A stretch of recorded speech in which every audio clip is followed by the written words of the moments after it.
Among the big three Detroit automakers, American Motors was number 4. AMC wasn't even headquartered in Detroit. They were out there on the edge of the Midwest, in Kenosha, Wisconsin. And since they weren't in Detroit, they felt no obligation to do things the way the big three did.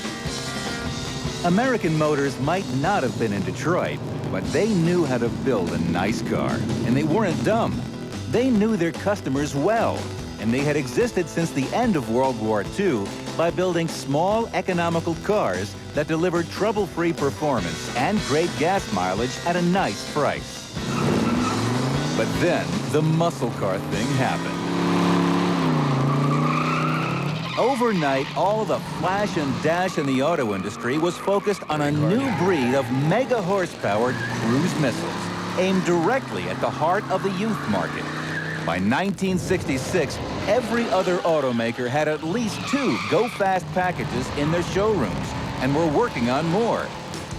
But out there in Kenosha, American Motors was still making sensible cars for sensible adults and waiting for all this muscle car foolishness to blow over.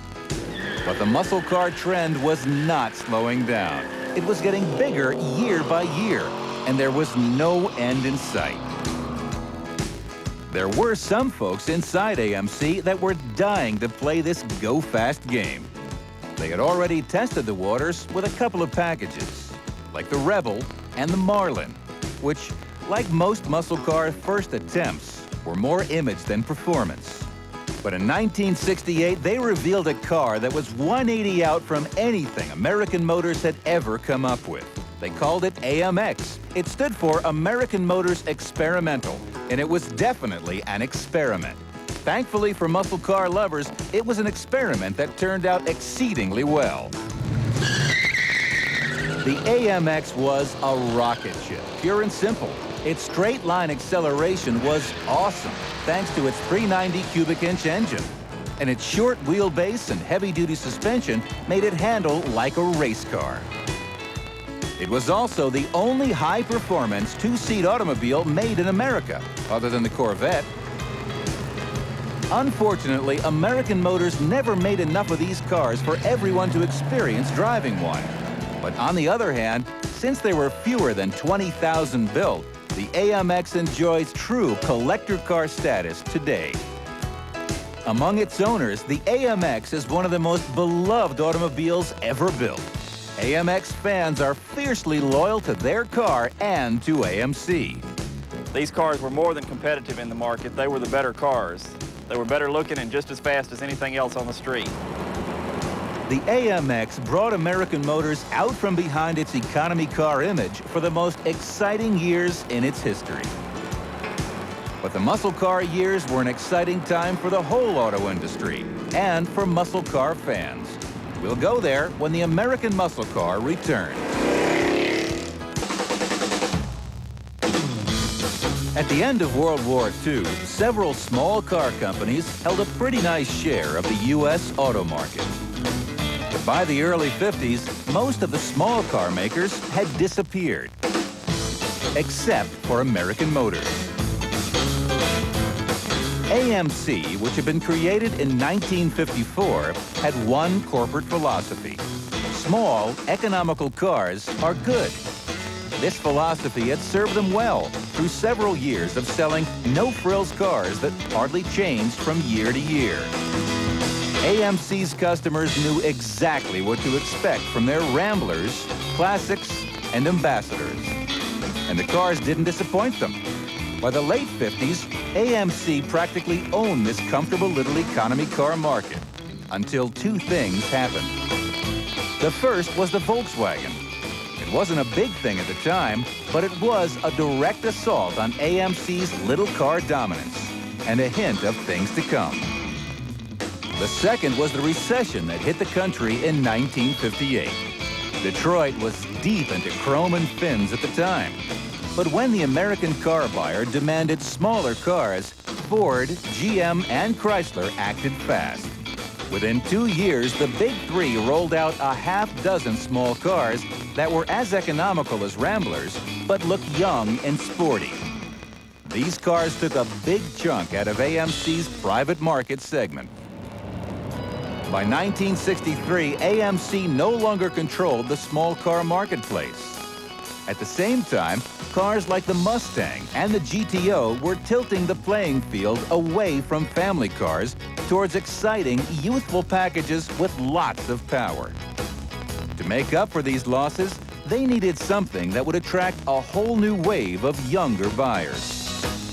But moving American Motors out of its old car niche into the swinging 60s was not going to be easy. Without a lot of development money, AMC was forced to create new cars from existing designs. In 1965, they introduced a car called the Marlin by grafting a swoopy roof onto the full-size Rambler Ambassador. The car lasted until 1967, but its overall size and its lack of performance didn't turn on anyone. But help was on the way. New management was taking over at AMC, and they had a secret weapon, a styling chief named Dick Teague, whose designs would give this car company the sporty car they needed.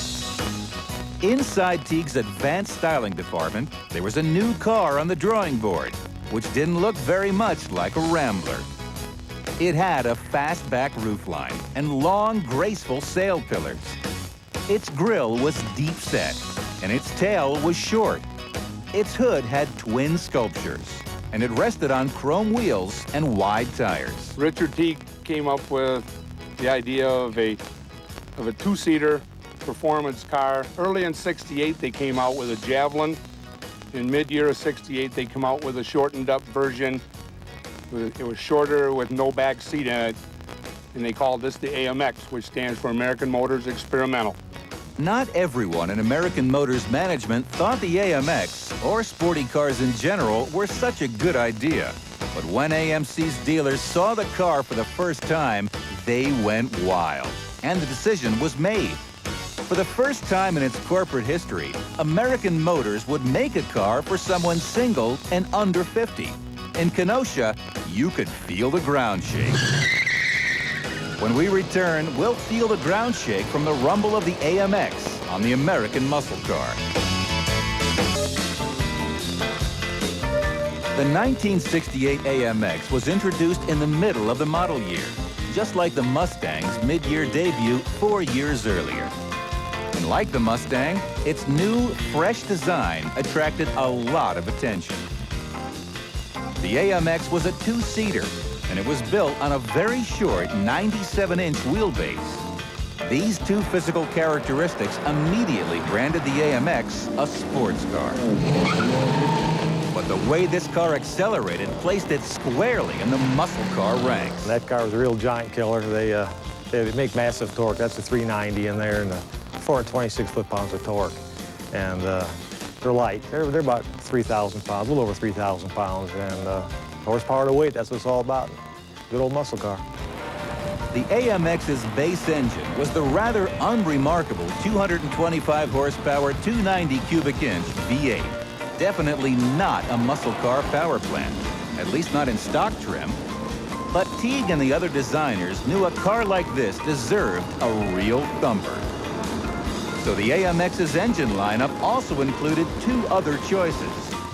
There was the middleweight 343 cubic inch engine, which made 280 horsepower. But the go big or stay home engine was AMC's top of the line 315 horsepower 390. The 390 boasted a lot of go-fast parts, which were usually found on full-on racing engines, like a forged steel crankshaft and rods. Its 315 horsepower at 4,800 RPM was exciting enough, but the engine also made 425 foot-pounds of torque. With this much torque, the 3,097-pound AMX was nothing short of scary. This little car flattened your eyeballs on acceleration, which was a joy for long-suffering AMC fans, and a rude surprise for a lot of unsuspecting muscle car owners who thought they might like to race this little Rambler. They went from six-cylinder Ramblers and Metros to hang on, boys, here we go. Anybody that's in that other lane, we'll show them what a Rambler can do. The 390 engine was the central ingredient in the AMX Go package. This option included heavier-duty shocks and springs, power disc brakes, red-line tires, a twin-grip differential, and a heavy-duty cooling system. Teague styling and all this hot rod hardware made the AMX an instant winner with the young people. Exactly the market AMC's new young thinking management wanted to reach. By the end of 1968, AMC had made 6,725 numbered editions of the little car. The novelty of a two-seater and the fact that there were so few of them on the street ensured that everywhere the AMX went, it drew a crowd. The performance world also came under the American Motors attack, as Craig Breedlove set 106 new high-performance and endurance records with two very patriotic-looking red, white, and blue 1968 AMXs. And in a sure sign that the car had arrived, Playboy chose it to be the official ride of their Playmate of the Year for 1968. In 1968, you couldn't get much more chic than that. For 1969, American Motors knew they were riding a winner. We'll be back with the AMX's biggest, baddest year on the American muscle car. AMC might have spent the better part of its life in the slow lane, but once they got into the fast lane, they made up for all that lost time in a hurry. The 1969 AMXs were almost clones of the 68s, but they were so rare that very few people had actually seen one anyway. The American Motors muscle car most people had seen was another advanced styling department masterpiece called the Javelin. The Javelin was American Motors' answer to the Mustang. It had been introduced in early 1968, 6 months before the AMX, and had outperformed all its sales expectations in its first year, selling over 56,000 cars. The Javelin sat on a 109-inch wheelbase and was a true 4-seat pony car. By 1969, you could order the same equipment on the Javelin, from comfort and convenience to engines and transmission. But the difference was you could take 2 more friends cruising with you. In true American Motors fashion, to save costs, the AMX and the Javelin shared a lot of sheet metal and other components. The Javelin contributed its cowl, windshield, doors, rear deck lid, and bumpers to the AMX's cause. This platform engineering caused a lot of Javelin owners to refer to the AMX as a Javelin without a back seat. The 1968 AMX had taken a few hits in the press for its Rambler-like economy car interior. So for 1969, AMC loaded the car's insides with all the nice muscle car stuff. Lovely leather seats with headrests were now available. The instrument panel was upgraded with a larger 8,000 RPM tach and 140 mile-per-hour speedometer. The 4-speed cars now came with Hurst shifters, and the automatic transmission cars now had consoles. And in what must surely have been a response to a 68 owner's suggestion, there was now a grab bar for the passenger to hang on to when the driver wanted to hang it out a little bit. By now, the hot rodders had picked up on this car and had discovered that a 390 and a 3,100-pound chassis was a built-in power-to-weight advantage. Unfortunately, buying speed parts for an American Motors engine wasn't as easy as buying parts for a small block Chevy. So American Motors helped out with the Group 19 performance options. AMC had an aftermarket program that was called Group 19, and it got its name from it was a Chapter 19 in the parts book, performance parts under the hood, gears, and camshafts, things like that. With very minor modifications in the Group 19 package of the cam and lifters and stuff, it would open it up quite a bit. The AMX already owned one of the more unique images of any American car. But now AMC decided to really go all out with a splash of color.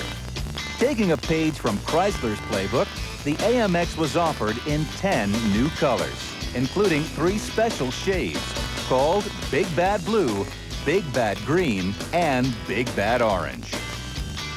These colors were more than big and bad. They were rare. only 742 Big Bad 69 AMXs were produced. And with the 8,293 other AMXs sold that year, 1969 was a great year for the little car. As the 1970 cars rolled into view, once again, American Motors brought back the AMX largely unchanged. A little restyling was done to the nose and tail, and the car was lowered 1 inch overall. But the car's classic profile was too distinctive to change. For its third year, the AMX remained the Corvette's only competition in the two-seater market. By now, though, this car was more at home in the company of ground pounders like the Cobra Jet Mustang and the big block Camaro. The AMX's two engine options for 1970 were the top-of-the-line 325 horsepower 390 and an all-new 360 cubic inch power plant that made 280 horsepower. The AMX's new hood featured a classy-looking hood scoop, which fed cold air into the engine. All the Go package and Group 19 performance options were still available, and the AMX was converted over to an all-new ball-joint front suspension for better handling. Meanwhile, AMC's other pony car, the Javelin, continued to be a favorite with muscle car and racing fans. AMC had hired Roger Penske and Mark Donohue away from Chevrolet and was making a full assault on the Trans Am Racing Series with the Javelin. At season's end, the team had won 3 races and placed second in several more. AMC leveraged its racing program into a signature series car this year, making 2,500 1970 Mark Donohue Javelins. And the program was positioned to go into 1971 with full momentum, which is more, unfortunately, than can be said for the AMX. 1970 proved to be the last hurrah for the two-seater, but the nameplate lived on for a few years more as a Javelin option package. Stay with us as the AMX becomes a 4-seater as the American muscle car continues. After 3 years, American Motors had proved its point with the AMX. It had created a revolutionary automobile, turned on the whole muscle car world, won races, and re-energized a car company that desperately needed a shot of excitement. But once again, the world was about to play a dirty trick on AMC. The muscle car was becoming a target for environmental and safety lobbies. It was on every insurance company's hit list, and gas prices were headed for the stratosphere. None of this was good news for the AMX. The death blow came as sales of AMXs dropped to just 4,116 cars in 1970. This was the last straw. Not even Dick T could sell another year of the two-seater to AMC's management. But there was some good news. Finally, American Motors won the Trans Am Series. The Penske Donohue Javelin took the 1971 title over Mustang, ending 3 years of close but no cigar racing. For the next 4 years, the AMX would become the top-of-the-line performance option to the great little Javelin, which had served so well for 3 years in the AMX's shadow. The 71 Javelin's major facelift, which reshaped its front fenders and lengthened the car almost 3 inches, was an excellent platform for the AMX nameplate. Even though it was part of another car, performance and image would continue to be the hallmarks of the AMX. For $498 extra, the AMX option added new T-stripe graphics, a mesh grille, the ducktail rear spoiler, and interior appointments to the already swanky Javelin. The Javelin AMX's base engine was now the low-compression 245 horsepower 360. The 390 had been bored to 401 cubic inches this year and was the ultimate AMX engine. But as the 70s progressed and America moved farther away from high-performance cars, the axe finally fell. AMC's resources would now be spent developing cars for a different world, like the Gremlin and the Pacer. The AMX had been a radical car, even for the 60s, and it came at a time when you had to get radical just to get noticed. Today, the AMX remains one of the rarest muscle cars. In fact, that very quality is why people love them so much.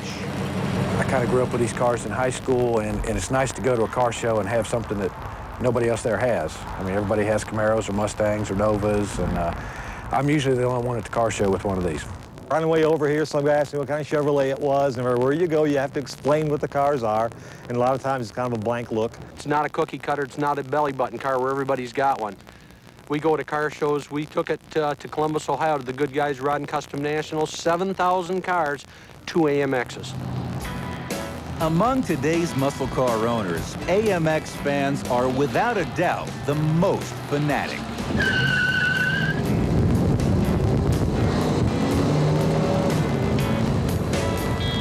We've been into street rods for years and got away from it and decided to get back into the cars. The street rod we have is going to take a few years, so we decided to buy a muscle car. And having owned a 1970 Javelin, I decided if muscle car, it's going to be an AMC product. I bought it brand new in January of 1969. I've been out of service just a few months, and saw it in the showroom.